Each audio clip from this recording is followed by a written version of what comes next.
Bien, esta pregunta eh, vino de un país de Centroamérica, Y yo tengo en mente algunos países, uno en particular eh, del Caribe, donde esta práctica, esta que ustedes están leyendo allí en la pregunta, pues se lleva a cabo. Eh, yo sé, estoy consciente, hermanos, muy consciente de que pues algunas preguntas que nos hacen, eh, ¿cómo diré? Son preguntas pues que generan controversia, discusión, debate, ¿sí? Eh, entonces, yo estoy consciente que esta que voy a contestar es una de ellas. Por lo tanto, les pido que a los que no piensen como su servidor aquí lo va a expresar, que no estén de acuerdo con esto, ya con leer la pregunta, pues les pido su atención y consideren lo que voy a presentar y como bien dijo Guillermo y Lorenzo, pues lo analicen, lo mediten y con todo gusto podemos seguir conversando, platicando al respecto. Estoy abierto pues a ello, ¿sí? Pero bueno, me hicieron llegar esta pregunta y voy a contestarla según pues mi entendimiento, mi capacidad, con respecto a lo que la escritura dice, enseña, ¿no? Este, y la pregunta pues es la siguiente. ¿Hay autoridad en el Nuevo Testamento para las confraternidades o culto unido de iglesias locales? Esa es la pregunta. Bueno, lo primero que vamos a ver aquí es lo siguiente, lo que no es la cuestión, ¿sí? Lo que no voy a tratar, lo que no se va a discernir, lo que no se juzga aquí, ¿verdad? Lo que no se juzga aquí, lo que no es la cuestión. Si hermanos actuando como individuos, fíjense bien, si ellos pueden juntarse y convivir, comer, etcétera, juntos, ¿sí? Eso no es la cuestión aquí cuando presente aquí los argumentos en cuanto a, pues a la respuesta que voy a dar a esa pregunta, ¿verdad? Tampoco es la cuestión con lo que voy a responder si yo no estoy de acuerdo con que haya unidad entre los cristianos, ¿sí? Así como tampoco, según lo que voy a responder, tampoco es la cuestión si hermanos actuando como individuos pueden juntarse y convivir, ¿no? Bueno, tampoco es la cuestión, perdón, si hermanos pueden juntarse, ¿para qué cosa?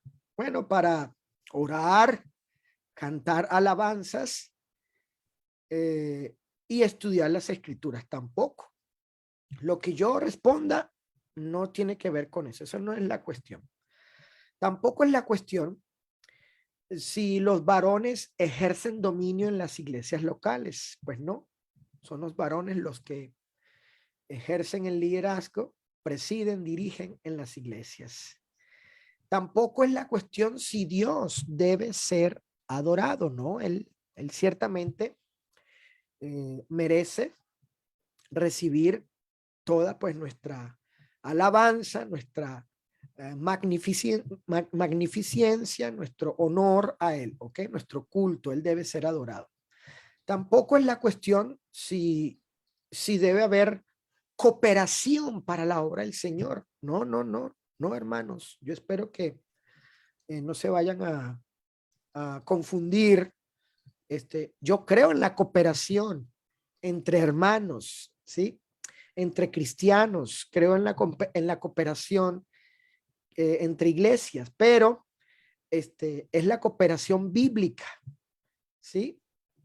Estoy hablando de la cooperación bíblica, el concepto de cooperación bíblica para el avance de la obra del Señor. Así que no es la cuestión, lo que yo responda no tiene nada que ver en que yo esté en contra de la cooperación. Tampoco es la cuestión si las iglesias deben hacer benevolencia a santos necesitados. ¿Sí? Tampoco es la cuestión. Pero noten, iglesias haciendo benevolencia a santos necesitados. Debí agregar otro. Tampoco es la cuestión si cristianos actuando como individuos de sus propios recursos personales deben ayudar a su prójimo inconverso. No, tampoco. Lo que yo responda, eso no es la cuestión. Claro que el cristiano, en obediencia al segundo mandamiento, él, ¿sí? De sus recursos personales, de su dinero, él debe estar pronto a ayudar a su prójimo inconverso, ¿sí? En caso de benevolencia, de socorro, de ayuda, o sea, los necesitados inconversos. Entonces, esa no es la cuestión. Y por último, tampoco es la cuestión si las iglesias deben predicar el evangelio, para nada. O sea, yo estoy dedicado a la predicación desde hace varios años y hay iglesias involucradas en mi ministerio para que yo esté dedicado a la predicación. Y comulgo con iglesias que yo sé muy bien, me consta, lo sé, que sostienen hasta 15, 20, 27 y 30 predicadores. Entonces, lo que yo diga aquí, no tiene nada que ver con eso. No es la cuestión si las iglesias deben predicar el evangelio, si cristianos deben predicar el evangelio. ¿Ok? Bueno, entonces, ¿qué es la cuestión? ¿Verdad? Si no es lo anterior, perdón, si no es lo anterior, ¿qué cosa es la cuestión? Y esto es importante para lo anterior, lo que no es la cuestión, y ahora precisar aquí lo que es la cuestión es para limitar el asunto, limitarnos y quedarnos allí, centrarnos en eso. ¿Ok? Y eso ayuda definitivamente al estudio de cualquier asunto, de cualquier cuestión, ¿no? Y en este caso, pues de esto que es importantísimo, de conocer la voluntad de Dios, ¿no?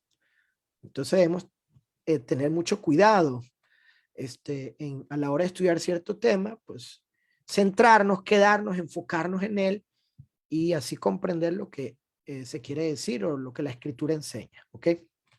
Entonces, ¿qué es la cuestión, mis estimados hermanos? La cuestión es lo siguiente. ¿Hay autoridad bíblica para qué? ¿Para qué cosa? Fíjense, para que iglesias locales formen, ¿sí? Constituyan una entidad gestora y administrativa llamada comité que organice y dirija en el nombre de las iglesias, o sea, de las iglesias locales de Cristo, la actividad, ¿qué actividad? La actividad de fusionar, unir y mancomunar iglesias. ¿Con el fin? ¿Con qué fin?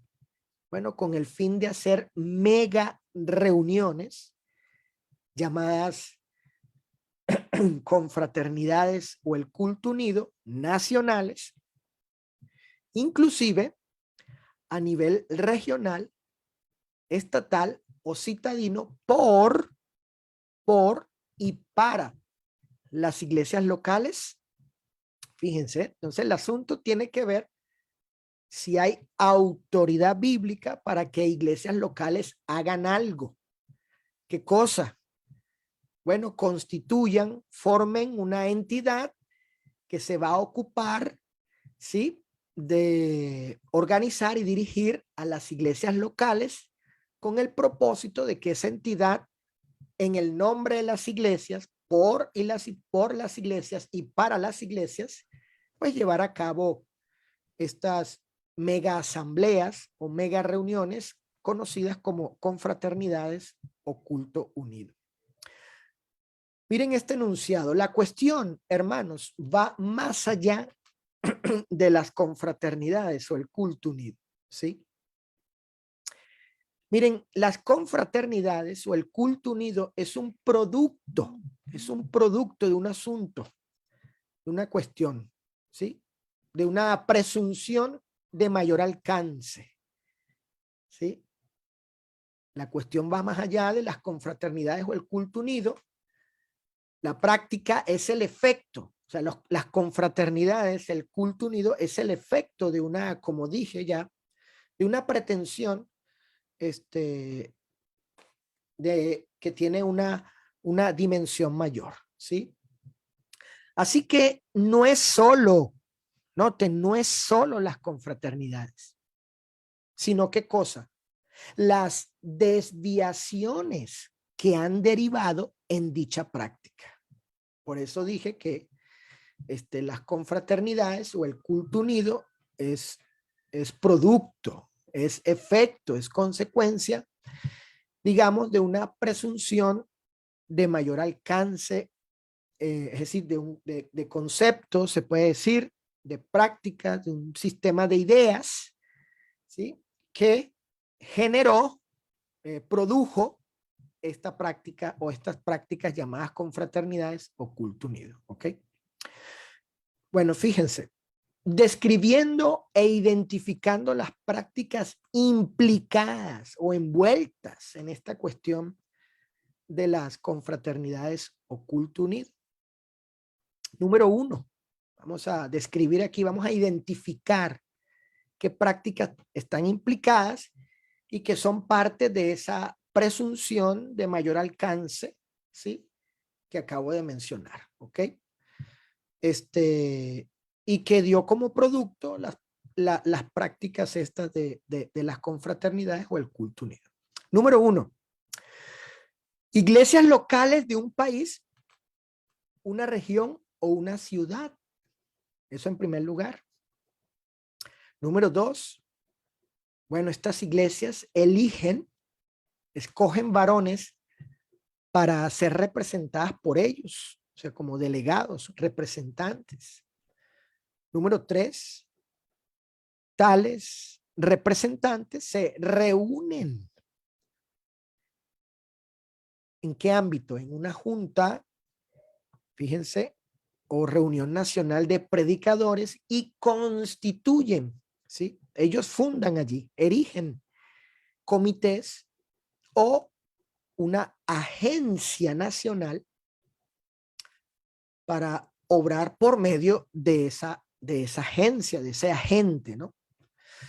Número cuatro, en tal junta o reunión de varones o líderes se decide, fíjense, ahora ahí en ese cuerpo, en ese conglomerado de representantes de diferentes iglesias, pues se toman decisiones, ¿ya? Por y para las iglesias, eh, acerca de las actividades mancomunadas, fíjense la palabra, mancomunadas, intercongregacionales, obrando por medio de la agencia ejecutora de dichas obras. ¿Eh?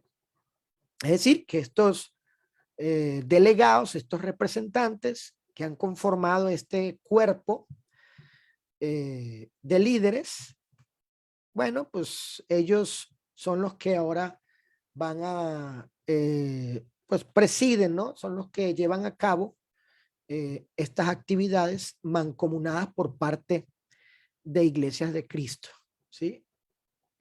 O que constituyan una agencia ejecutora para ello. ¿Ya? Número 5, las entidades y sus nombres. Vemos aquí cuáles. Bueno, tenemos una entidad aquí llamada Junta o Reunión Nacional de Líderes y Predicadores. Bueno, esa es una entidad y ese es el nombre, ¿sí? Que tiene. Que no es más que un sínodo o concilio oficial de la Iglesia de Cristo en tal país. Y bueno, tenemos otra entidad también con cierto nombre. ¿Cuál? pues, confraternidad o culto unido de iglesias de Cristo de tal país. ¿Sí? Entonces tenemos aquí dos entidades con sus respectivos nombres oficiales, porque estoy hablando que eso es así, o sea, ha llegado a esa medida, a esa dimensión entre algunos hermanos, entre algunas iglesias. Bueno, ¿qué dice el Nuevo Testamento? Fíjense. Número uno, sí, el Nuevo Testamento habla de iglesias locales. Y bueno, yo creo que todos conocemos el texto de Romanos 16:16. Habla ahí de iglesias, plural, iglesias de Cristo. Se refiere a iglesias locales. Pero, ¿qué cosa? Pero no hay evidencia de iglesias pretendiendo qué cosa. Fíjense bien. Pretendiendo qué. Fusionarse, ¿no? Unirse. ¿Para qué cosa? Para llevar a cabo obras mancomunadas. ¿Sí? Iglesias que están construyendo una fusión, una unión, como si, para llegar a ser como si fuesen una, y de esta manera obrar mancomunadamente. No leemos en el Nuevo Testamento de iglesias locales llevando a cabo un proyecto por medio de una alianza multicongregacional, ¿no? Tal idea no tiene qué cosa, fundamento en los escritos apostólicos. Jamás leemos de las iglesias de Judea, Galacia o Macedonia llevando a cabo obras. ¿En qué forma? Mancomunadas por medio o a través de una agencia que las organiza, dirige y representa. Como siempre he dicho, ¿verdad? Y otros también, toca pues al que hace la práctica, al que la lleva, ¿qué le toca? ¿Qué obligación ética tiene? Probar que la razón le asiste en este sentido, porque él lleva la práctica. Es un principio de ley, ¿sí? Un principio jurídico que el que afirma debe probar, el que acusa debe probar, así es la idea. El que asevera, el que asegura, debe probar, debe demostrar, en este caso, que la práctica es correcta, ¿no? Es correcta. Lleva la práctica, usted pruebe que es correcta, ¿ok? Número 2. ¿Qué no se niega? Bueno, no se niega que en las iglesias locales del Nuevo Testamento hubo varones de buen testimonio, y lo leemos ahí en Hechos 6. Los apóstoles dijeron que escojan varones de buen testimonio, pero el ámbito era local, no era un ámbito multicongregacional, intercongregacional, no era un ámbito local, para una obra, para una función local, de índole local, ¿ok? Bueno, varones de buen testimonio, sean estos ancianos, diáconos o evangelistas. Sin embargo, no hay autoridad por parte del Nuevo Testamento, ¿sí? Y vean cómo identifico la autoridad, ¿sí? Que es el Nuevo Testamento. El Nuevo Testamento es nuestra fuente de autoridad, es la norma, es el estándar. No hay autoridad por parte del Nuevo Testamento para que las iglesias elijan a ciertos varones con el propósito de que sean, ¿qué cosa? Representantes oficiales de ellas, de las iglesias, en un concilio o sínodo oficial, llamadas reunión nacional de predicadores de iglesias de Cristo en cierto país. Representantes oficiales de ellas, hermanos, para ciertos propósitos, ¿verdad? No existe en el Nuevo Testamento tal oficio de predicador o líder representante oficial de una iglesia local. Eso no existe. Ese nombramiento para estos efectos, para estos propósitos, pues no existe. No hay tal cosa en el Nuevo Testamento. Número 3, no hay autoridad en el Nuevo Testamento. ¿Para qué? Bueno, para la creación de una entidad corporativa llamada reunión de líderes y predicadores bueno, de ahí depende de qué país, región, ciudad, estado, etcétera, ¿no? Jamás leemos de reunión nacional de apóstoles y profetas o junta nacional de evangelistas como Felipe, Timoteo y Tito, ¿no? No leemos eso, no vemos eso, no hay nada de eso en el Nuevo Testamento. O la creación de un comité nacional por y para las iglesias. Aun cuando dichas entidades, fíjense este detalle, ¿no? Porque algunos me han argumentado en favor de esto, han argumentado diciendo lo siguiente: es que pues todo esto se lleva entre hermanos, los que componen estas entidades, estas organizaciones, instituciones, ¿verdad? Estas agencias, pues son hermanos, ¿sí? Pero fíjense, aun cuando dichas entidades se adjudiquen ser de las iglesias de Cristo y se componga por hermanos en Cristo, no es la cuestión, no es la cuestión. La cuestión es que son organizaciones desconocidas totalmente en las escrituras del Nuevo Testamento. La cuestión ahí no es sustancial si está compuesta por cristianos, ¿sí? O que pretendan identificarse, ¿no?, con las iglesias de Cristo, ¿no? No es la cuestión. La cuestión es que se instituye una organización para iglesia, así como hay organizaciones paramilitares, ¿verdad?, para policías, para estatal, pues aquí también encontramos esto, ¿sí? Una organizaciones para iglesias, ¿ok?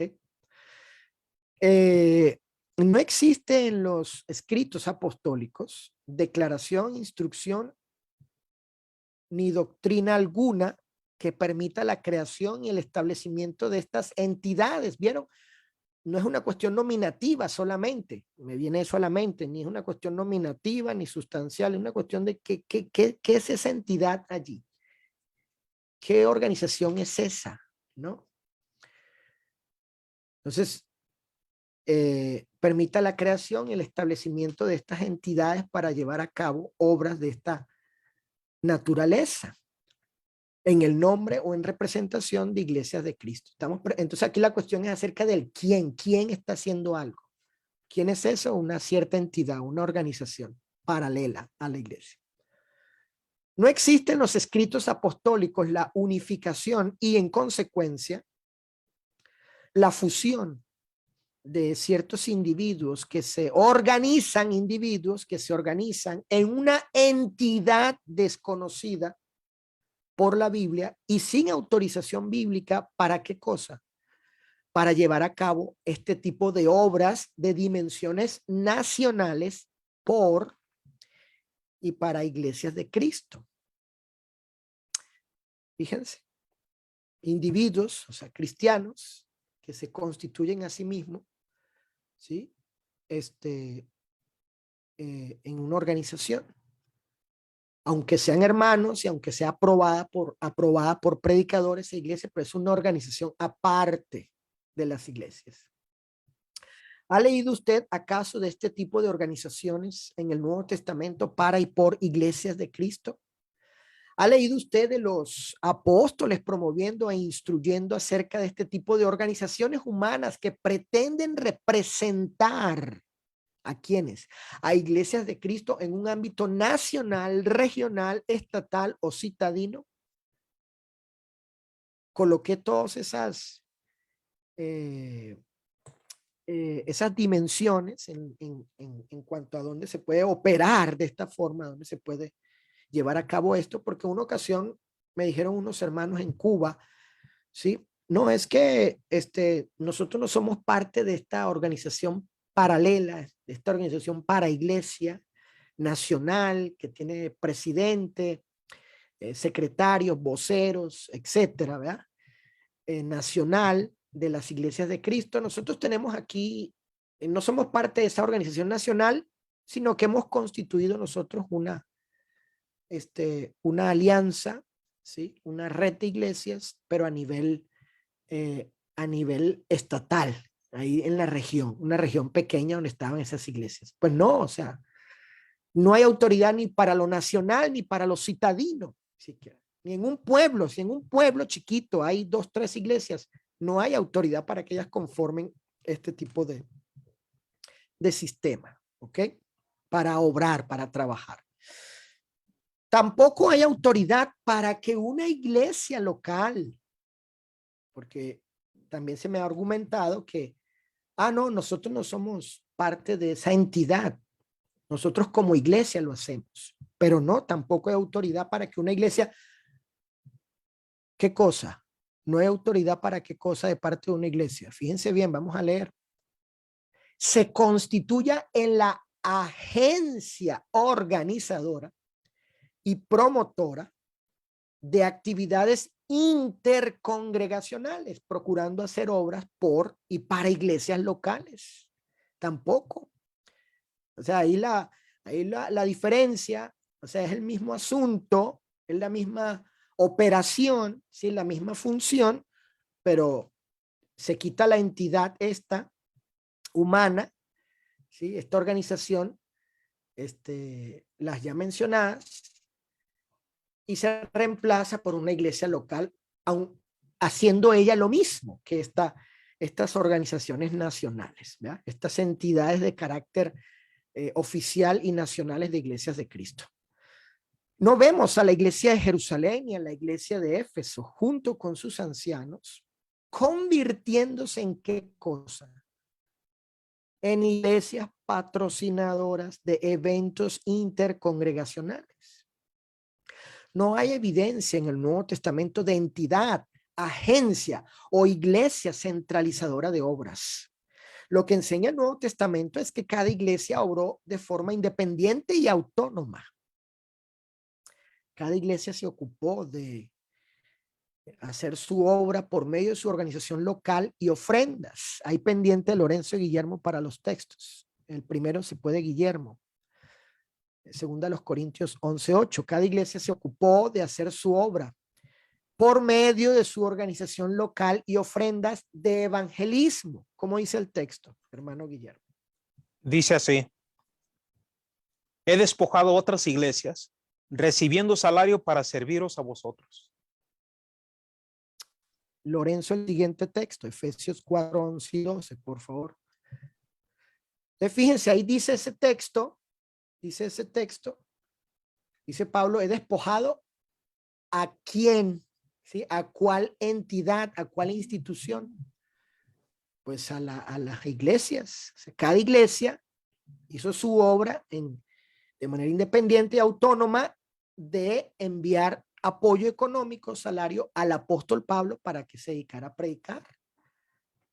Así está el sentido allí con respecto a iglesias. Cada iglesia local obró de esa manera. Efesios 4 del 11 al 12 con respecto a la edificación, hermano Lorenzo. Dice la palabra de Dios, y él mismo constituyó a unos apóstoles, a otros profetas, a otros evangelistas, a otros pastores y maestros, a fin de perfeccionar a los santos para la obra del ministerio, para la edificación del cuerpo de Cristo. Ajá, ahí vemos que cada iglesia, o sea, vemos la organización allí local, de las iglesias locales con evangelistas y pastores y maestros, porque pues todas las iglesias tienen de una manera general, apóstoles y profetas, que es el Nuevo Testamento. Y luego cada iglesia pues tiene su organización descrita allí con el ministerio, la función de evangelistas, pastores y maestros. Entonces, y vemos ahí el propósito, la edificación, ¿verdad?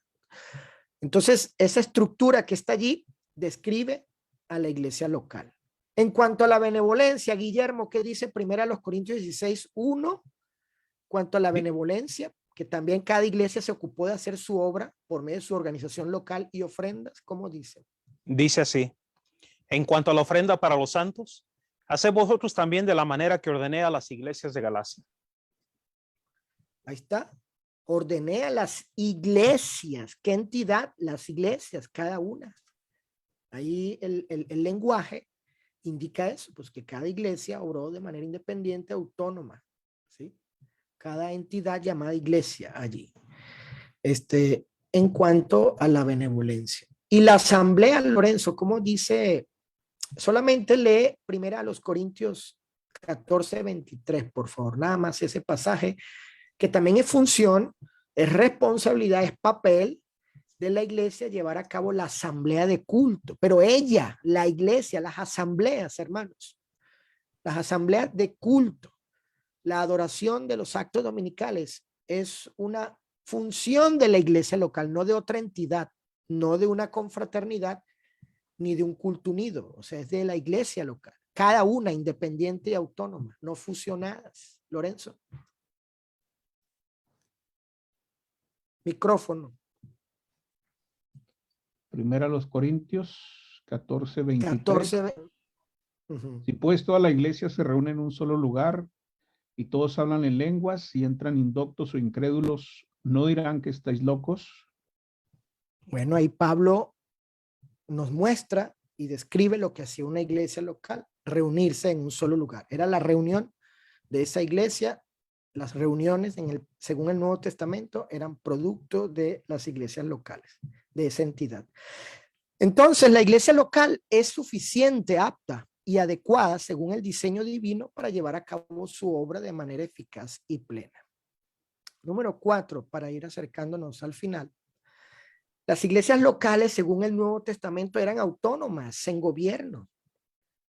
Según el ejemplo apostólico, cada iglesia constituyó ancianos para ser gobernados por ellos. En Hechos 14:23 se dice que constituyeron ancianos, plural, en cada iglesia. Primera Timoteo 5:17 habla de los que gobiernan bien, hablando de los ancianos. Y Primera de Pedro 5:2 habla de ancianos que apacientan la grey, ¿sí? Entre un rebaño, solamente entre un rebaño, en un rebaño. No hay autoridad por parte del Nuevo Testamento. ¿Para qué? Para que varones y predicadores de diferentes iglesias locales actúen como qué.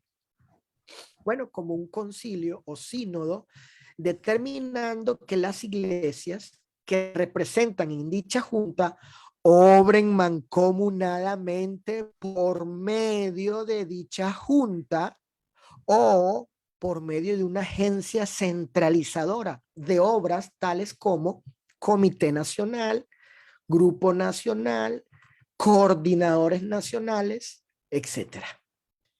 Este tipo de práctica conlleva que se viole la autonomía e independencia de las iglesias locales. Pero, bueno, es correcto, es válido preguntar cómo ocurre esta violación a la autonomía y a la independencia. Bueno, la violación ocurre porque las iglesias locales dan voluntariamente su autonomía e independencia a la entidad, sea una iglesia, sociedad misionera o junta de líderes, que centraliza las iglesias y así dejan de ser independientes para ser dependientes ahora y estar subordinadas ahora a la entidad ejecutora o a la agencia ejecutora de la confraternidad o el culto unido. Cuando se fusionan las iglesias para las confraternidades o el culto unido, también se fusionan los líderes de ellas y así dan origen a un cuerpo de líderes producto de la unión de las iglesias. Fíjense, ¿no? Fíjense lo que resulta, lo que deriva, ¿no? Por eso al principio hablé de que la presunción, la pretensión es de mayor alcance, más amplio el asunto, ¿verdad? Implica más cosas, envuelve más cosas esto. Entonces las iglesias entregan voluntariamente su autonomía e independencia al cuerpo de líderes centralizados que en la confraternidad o el culto unido dirigen a varias iglesias locales unidas en una mega obra de iglesias. Número 5. El Nuevo Testamento enseña que la única entidad autorizada para llevar a cabo su obra por medio de su organización local y ofrendas de forma colectiva es ¿quién? Bueno, es la iglesia local. La iglesia local es suficiente, fíjense estos adjetivos, suficiente, apta y adecuada según el diseño divino para llevar a cabo su obra de manera, estos atributos, mejor dicho, estos atributos, estas virtudes de la iglesia, según el diseño divino, mejor dicho, ¿sí? Suficiente, apta y adecuada para llevar a cabo su obra de manera eficaz y plena, sin la necesidad de fundar entidades o instituciones de la cual el Nuevo Testamento no habla. Ni por mandamiento, ni por declaración, ni por ejemplo, ni por implicación divina. Nada dice el Nuevo Testamento de junta o reunión nacional de líderes y predicadores de las iglesias de Cristo, o de confraternidad o culto unido de iglesias de Cristo. Es una práctica sin autoridad bíblica. Ahora fíjense, aquí tenemos una representación gráfica de las prácticas antes señaladas. Ahí tenemos en las imágenes a su izquierda, ¿sí? Esos locales religiosos que representan pues las iglesias locales. Tenemos ahí 3 iglesias. Estas iglesias envían sus representantes, ¿sí? A la junta de predicadores, al comité nacional o a otra iglesia local, ¿sí? Que se ha convertido en la agencia centralizadora, así como la junta de predicadores o el comité nacional. Y de allí, ahí ven ustedes la reunión, ahí están reunidos, discutiendo, ¿sí? Planificando en el nombre de iglesias, por y para iglesias locales, con el fin, con el propósito de llevar a cabo ¿qué cosa? Pues la confraternidad o culto unido de iglesias locales. Entonces, la pregunta es, ¿dónde está la autoridad bíblica para esto? ¿Dónde está? Nuestros hermanos llevan a cabo estas prácticas y las promueven y hacen publicidad de ella y hablan con mucho orgullo de esto y hablan de cuánto fruto se ha hecho, etcétera, etcétera. Pero hasta el día de hoy yo no he visto que alguien presente un argumento, ¿no? Que presente ¿sí? Una defensa de esta práctica basándose en las escrituras, pero hablando así propiamente, ¿no? Precisamente, sí. Esto está autorizado por esto, esto y esto, y esto es así, etcétera, etcétera. Y los hermanos que están viendo en esta hora, si han escuchado acerca de esto, han visto dónde viven, en sus países, ciudades, o si se han participado de esto, pues es bueno que cuestionen, que pregunten al respecto, ¿no? Entonces aquí tenemos una representación gráfica de esto. Por último, bueno, como suele suceder, alguien podría redarguir diciendo lo siguiente, ¿no? ¿Dónde dice que es pecado está prohibido? Eso me recordó a cierto hermano compatriota que vive aquí en México, que hasta donde sé, pues está viendo nuestra transmisión. Según un comentario que hizo allí, pues le mando un saludo a mi paisano, pero me hace recordarle porque pues cuando tratamos asuntos de controversia, prácticamente el argumento, bueno, ni siquiera es argumento, la posición final es hacer esta pregunta: ¿dónde dice que es pecado o está prohibido? ¿Verdad? Y es probable que usted se lo esté preguntando o los defensores, los promotores de estas prácticas lo arguyan, ¿verdad? Si usted le cuestiona o algo, pues ¿dónde dice que es pecado está prohibido? Bueno, Bajo esa premisa podemos preguntar lo siguiente también, ¿sí? Podemos preguntar lo siguiente, ¿dónde dice que es pecado o está prohibido usar instrumentos musicales en la alabanza? ¿Dónde dice? ¿Dónde dice que es pecado, está prohibido tal cosa? ¿Dónde dice que es pecado, está prohibido tomar la cena del Señor en sábado? En sábado. Claro, por supuesto, para todo hermano relativista, modernista, liberal, ¿sí? Progresista, pues todo es permitido mientras no diga, no diga la escritura que es pecado como tal o que esté prohibido. No se hace, no lo hagan. Bueno, para el relativista y para el que no considera seria, franca y respetuosamente, reverentemente el tema de la autoridad del Nuevo Testamento, pues para él todo eso es permitido, ¿verdad? Pero yo sé que muchos hermanos no piensan así, ¿verdad? Otra vez, ¿dónde dice que es pecado, está prohibido nombrar a un solo hombre como pastor de una iglesia? ¿Dónde dice que es pecado, está prohibido tal cosa? ¿Dónde dice que es pecado, está prohibido danzar o aplaudir en el culto? ¿Dónde? Digo, para los que lleguen a redarguir, ¿dónde dice que es pecado, está prohibido las confraternidades o culto unido de iglesias de Cristo a través de ciertas agencias, entidades centralizadoras, etcétera, etcétera? Bueno, pues también que nos respondan, ¿dónde dice que es pecado o está prohibido danzar o aplaudir en el culto? ¿Dónde dice que es pecado o está prohibido dirigir oraciones al Espíritu Santo u orar en el nombre del Espíritu Santo? ¿Dónde dice que es pecado o está prohibido comer comida ordinaria junto con la cena del Señor? ¿Dónde dice que es pecado o está prohibido nombrar a un obispo mundial o nacional, no? Digo, como estas reuniones son de carácter nacional, pues ¿por qué no nombran un obispo nacional también para todas estas iglesias?